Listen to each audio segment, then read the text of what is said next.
Saudara-saudari terkasih, hari ini kita merayakan suatu misteri iman yang luar biasa. Bunda Maria dikandung tanpa noda dosa.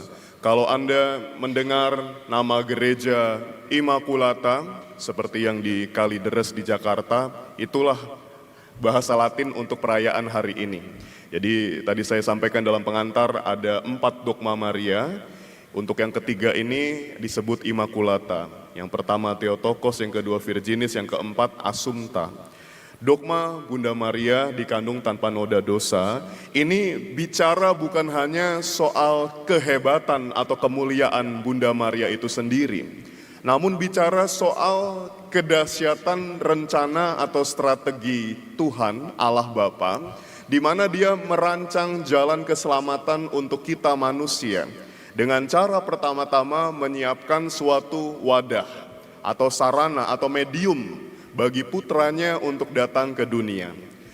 Katekismus Gereja Katolik 491 mengajarkan kepada kita bahwa sejak awal mula kelahirannya, bahkan proses penciptaannya di dalam rahim Santa Ana, ibundanya, Bunda Maria telah dikuduskan, direservir atau disucikan, diistimewakan oleh Allah, sehingga bebas dari noda dosa.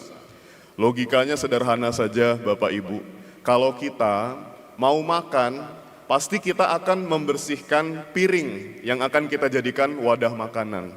Tidak mungkin kita lihat piring bekas, lalu kita taruh makanan kita di atasnya, lalu kita makan. Kita pasti akan merasa jijik, ya. Kita akan membersihkan supaya kita bisa makan dengan nyaman. Ini kira-kira yang dilakukan oleh Allah supaya putranya itu bisa menjadi layak atau pantas untuk berada dalam rahim seorang perempuan, maka perempuan ini disucikan dari noda dosa. Kita semua lahir dengan dosa asal. Kita tidak menerima karunia seperti Bunda Maria yang dikandung tanpa noda. Meskipun manusia, kita semua ini punya dosa asal. Dosa asal ini adalah dosa yang diwariskan oleh Adam dan Hawa sejak kita lahir. Jadi begitu lahir sudah ada dosa, walaupun anak bayi itu polos, murni tanpa dosa, belum ngerti apa-apa, belum bisa buat apa-apa.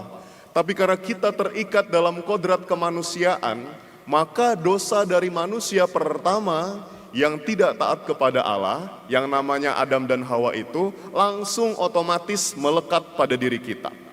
Namun Tuhan itu juga baik, Dia tidak hanya menguduskan Bunda Maria, Tuhan juga menguduskan kita yang punya dosa asal melalui sakramen pembaptisan. Maka saudara-saudari kita beriman di dalam gereja Katolik, orang-orang yang dibaptis dihapuskan dari dosa asalnya, supaya kita menjadi murni, menjadi kudus, dan dengan demikian berpeluang masuk surga. Dan Allah ingin supaya kita menjaga kekudusan itu, sebagaimana Bunda Maria mempertahankan kekudusannya sampai akhir hayatnya. Bukan hanya sejak dia dikandung oleh ibunya, ketika dia dilahirkan dan tumbuh dewasa, namun sampai akhir hayatnya dia ini tidak bernoda.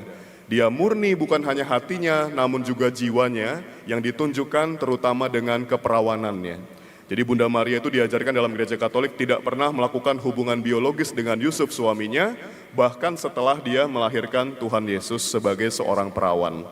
Jadi perawan untuk selama-lamanya. Nah, saudara-saudari, kita dipanggil untuk menghidupi kekudusan. Pertanyaannya bagaimana menjadi kudus itu? Betapa sulitnya menjadi kudus. Dan bacaan-bacaan liturgi hari ini, tadi di dalam bacaan kedua dijelaskan bahwa kita memang sejak semula ditetapkan untuk mencapai kekudusan. Pertanyaannya kan bagaimana cara mempertahankan kekudusan itu? Bacaan pertama dari kitab Kejadian yang mengulas tentang bagaimana manusia pertama jatuh dalam dosa, digoda oleh iblis begitu ya. Itu mengingatkan kita bahwa ternyata kekudusan bisa dicapai kalau kita taat kepada kemauan atau perintah Allah. Juga bacaan Injil dari Lukas 1, 26-38, cerita terkenal tentang Bunda Maria dikunjungi oleh malaikat Gabriel yang menjadi doa Angelus. Ya.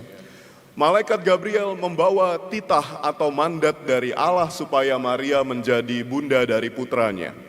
Dan fiat-nya Maria, fiat itu adalah suatu bahasa Latin yang berbunyi terjadilah padaku.